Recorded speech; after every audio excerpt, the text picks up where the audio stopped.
Welcome to Uncovered Biblical History and Traditions, the channel dedicated to lost stories of the biblical past. Discover stories of pre-Christian historical roots, biblical legends, lost church history and forgotten historical characters of faith. It is very helpful if you hit the like, subscribe and share. Help build my channel and let's take a look together into these uncovered forgotten tales.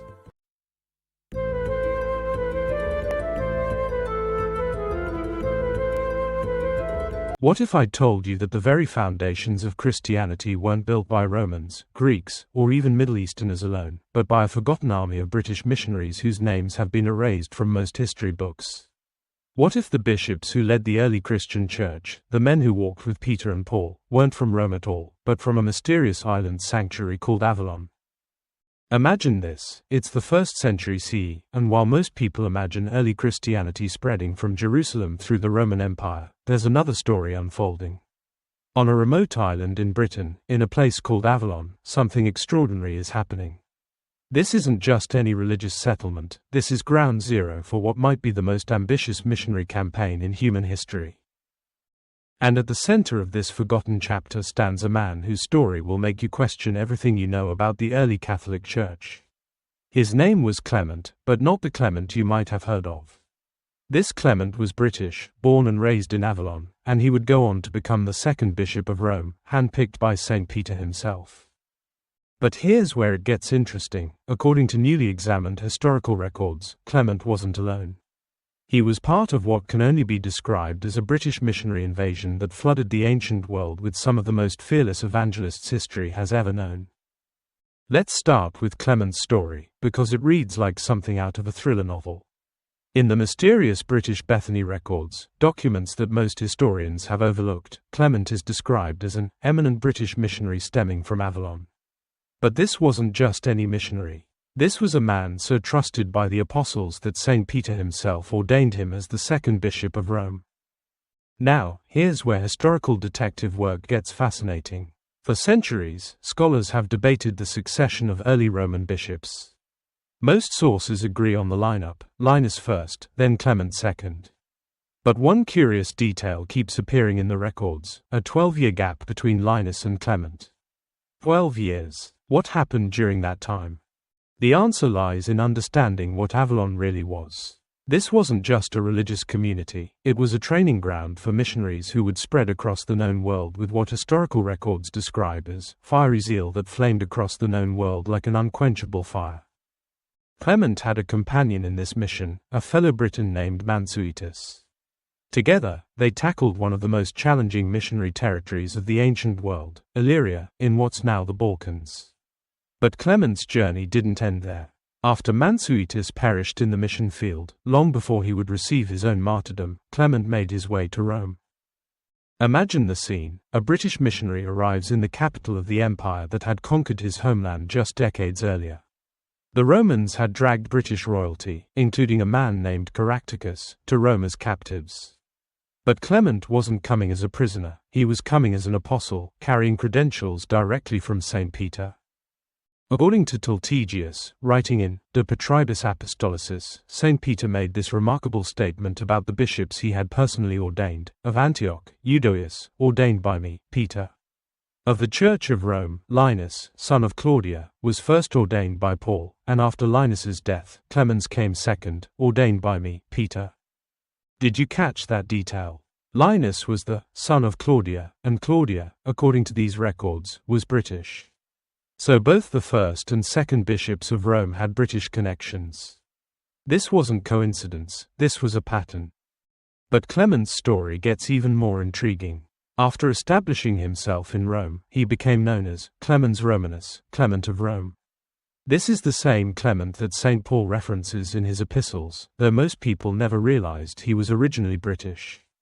The man who would help shape early Christian doctrine, whose writings would influence centuries of church teaching, started his journey on a mysterious island in ancient Britain.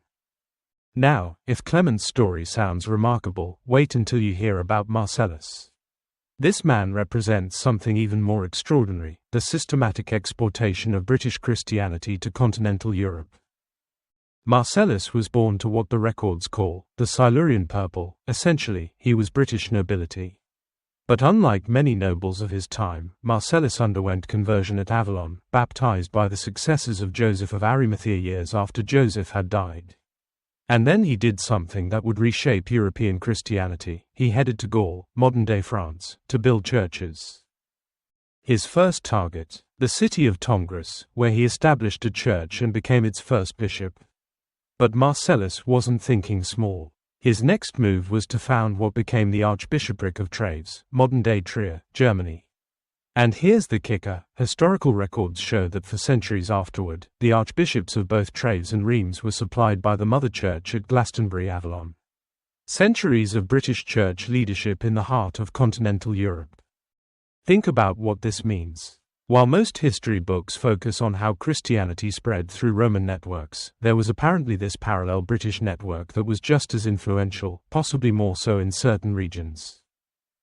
Marcellus met his end in 166 CE as a martyr, but his ecclesiastical empire lived on. The Tungrensian chronicles confirm not just his death, but the lasting impact of his work. The diocese he established at Treves would dominate the Gallican Church for centuries. But the British missionary explosion wasn't limited to Gaul. In 170 CE, another British missionary named Saint Clement sailed from Glastonbury to establish the Church of Tarentum in Italy. Today, the cathedral at Taranto is dedicated to his memory, and his achievements are documented in the Vatican's own catalogue of saints. The Vatican itself acknowledges this British saint's contributions to Italian Christianity. And here's where the story becomes almost unbelievable. According to these historical records, the number of British missionaries flowing out of Avalon was so vast that it's impossible to catalogue the list.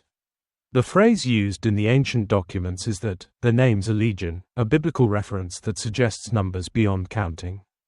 These weren't just casual missionaries, either. These were people willing to die for their cause. The records describe them as facing the deadliest opposition and persecution on record, yet they kept coming. As one fell, 100 more were ready to step into the martyr's footsteps. During what historians call the Golden Christian era, British missionaries apparently comprised the bulk of the Christian army of crusaders. They were described as being more instrumental than any other group in establishing Christianity on its firm foundation worldwide. But here's the most tantalizing detail of all: Avalon itself was apparently a destination for the original apostles. According to these records, there's positive record that Lazarus, Barnabas, Zacchaeus, James, Luke, Simon, Paul, and Peter all visited this British sanctuary. The only original disciples not definitively chronicled as visiting were Matthew, Mark, and John, though even they might have been there. How do historians know this? Because of a curious detail recorded about the death of Mary, mother of Jesus. The records state that at Mary's death, all the living original disciples were present at her request. The document doesn't name them specifically, but by process of elimination, Stephen had been martyred in 33 CE, James the brother of John was beheaded in 44 CE, and Judas had committed suicide. The remaining disciples would have had to include Matthew, Mark, and John. If this gathering happened at Avalon, it would mean that this British sanctuary wasn't just a missionary training center, it was a destination significant enough to draw the original apostles themselves. Now, you might be wondering, if all this is true, why don't we hear more about it? Why isn't this taught in churches or featured in history documentaries? The answer might lie in understanding how history gets written and rewritten. The Roman Catholic Church, as it developed its institutional identity, may have had reasons to emphasize its Roman rather than British origins. Political changes, invasions, and the simple passage of time could have buried these records. But the documents exist. The Tungrensian chronicles, the British Bethany records, the writings of Tultigius, the Vatican's own catalogue of saints, they all tell pieces of this remarkable story. What emerges is a picture of early Christianity that's far more complex and international than most people realize. Instead of a simple story of Roman expansion, we see a network of British missionaries who were apparently just as instrumental in spreading Christian doctrine across Europe and beyond. The irony is striking. While Roman legions were conquering British territory, British missionaries were apparently conquering Roman hearts and minds, eventually taking leadership positions in the very heart of the empire. So the next time someone tells you about the spread of early Christianity, remember the lost British apostles. Remember Clement, who went from the mysterious island of Avalon to become the second bishop of Rome. Remember Marcellus, who built a Christian empire across Gaul. Remember Cadval, whose legacy still stands in Italian cathedrals.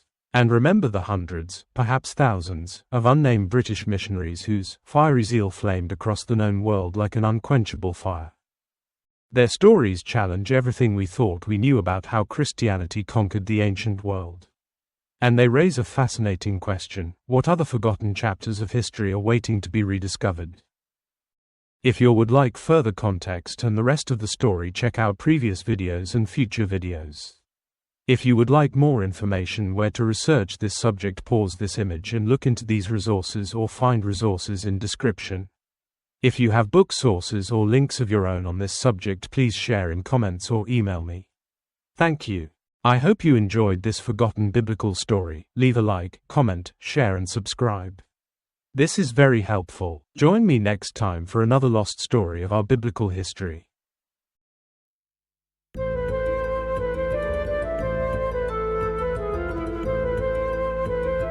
Thanks for watching. If you enjoyed this video, don't forget to like, comment, share and subscribe for more great content. Hit the notification bell so you never miss an update. See you in the next video.